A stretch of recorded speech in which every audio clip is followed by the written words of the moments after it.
Now you're going to find out how horsehair contributes to the world's best music and even the best beds. It's no joke. Seriously, a horse's tail is worth its weight in gold. It's crazy prices. So stay tuned to the end. Sure, the tail is at the back, but it's definitely not insignificant. Who hasn't admired a beautiful tail or noticed one held high, swaying and flowing in the breeze? As we interact with horses, we gradually build up our understanding of them, how they work, and how they communicate with both other horses and people. Even though the tail is at the back, it plays a crucial role in the horse's body language, and it's pretty easy for us to learn to read these signals if we pay attention. It's easy just to admire a thick, gorgeous tail without thinking much more about it. But in this video, I'm going to help you understand more about what the tail means for the horse and how you can benefit from noticing what the horse does with its tail. A happy, relaxed horse carries its tail low and it sways from side to side with its movements, like this. The tail comes out from the body easily as the horse moves. This is a sign that the horse is relaxed and working through the back, which is great for its long-term health. Have you noticed someone with a red bow or ribbon in the horse's tail? It's not just for decoration, it's a warning.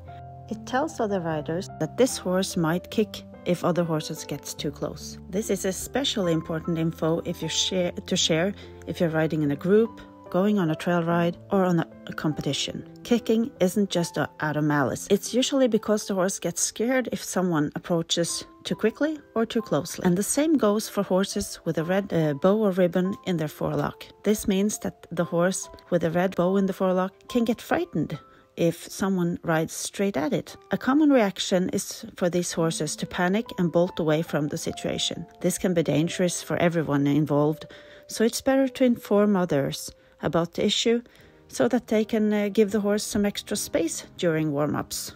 In some exercises or faster paces, the tail might be held a little bit higher than in more relaxed situations, where it's lower. Still, the tail should move freely from side to side. If the tail is noticeably held to one side, that's a sign that something might be wrong. For example, if it's always to the right, regardless of whether the horse is turning left, right, or going straight, it could indicate a lock-up, unevenness, or discomfort, maybe even an injury.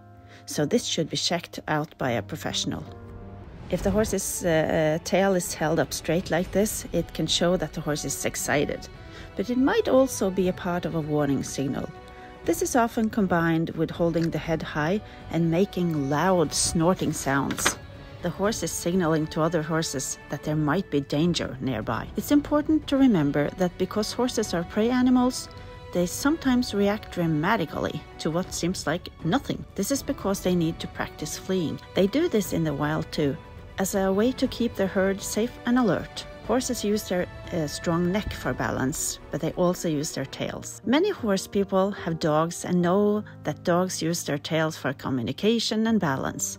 Horses do the same thing. They use their tails to coordinate and balance themselves, especially during fast movements like galloping or turning. So what does it mean if a horse is whipping its tail back and forth like aggressively? It's a sign of irritation and discomfort.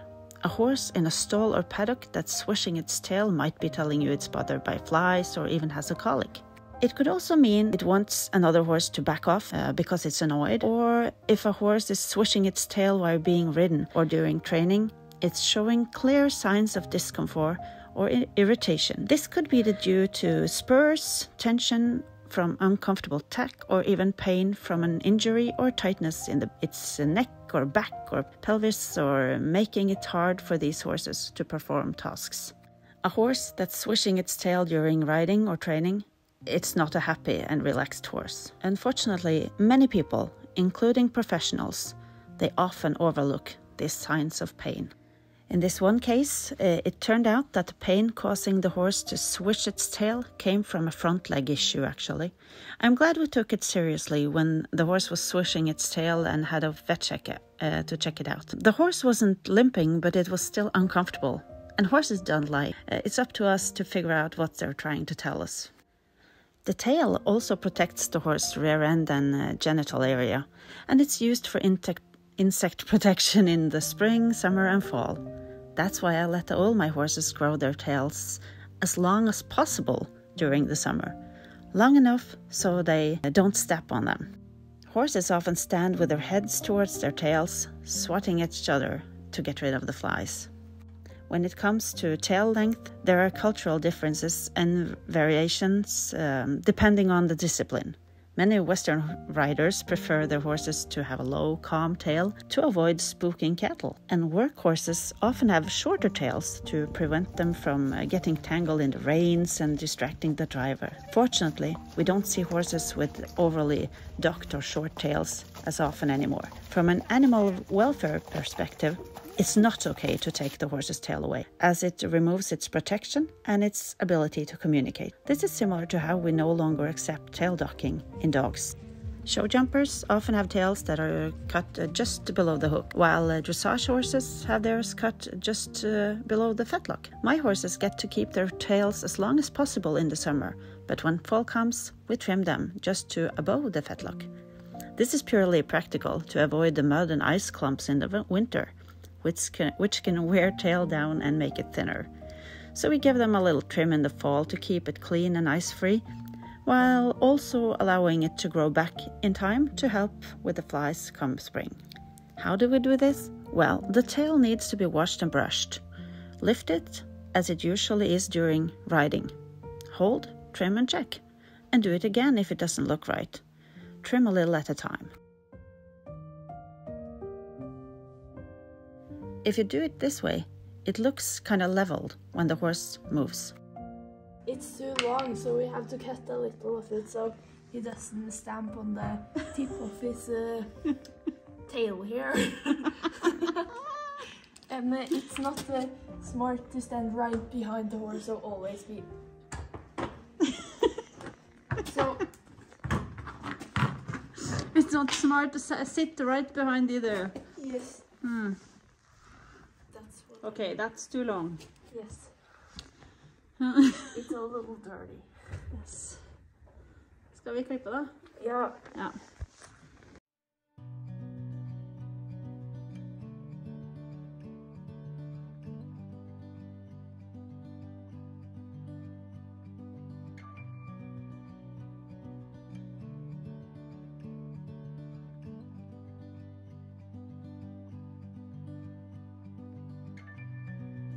If you cut without lifting up, it looks straight when standing still, with the tail close to the body.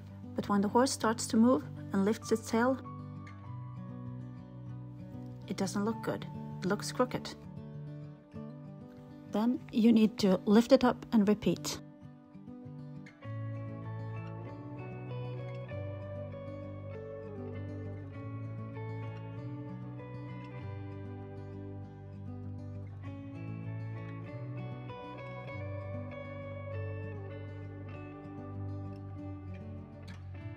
Yep, that's it. That's good. Did you know that the quality of horsetail hairs actually plays a big role in how strings sound on instruments like violins, cellos and basses? Let me break it down for you.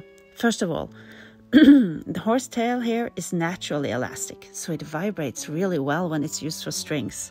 If you've got a high quality hair, it gives you a better response and a richer tone, which is super important for musical expression. And then there is the thickness. If the hair is tightly packed and even, it creates more consistent sound.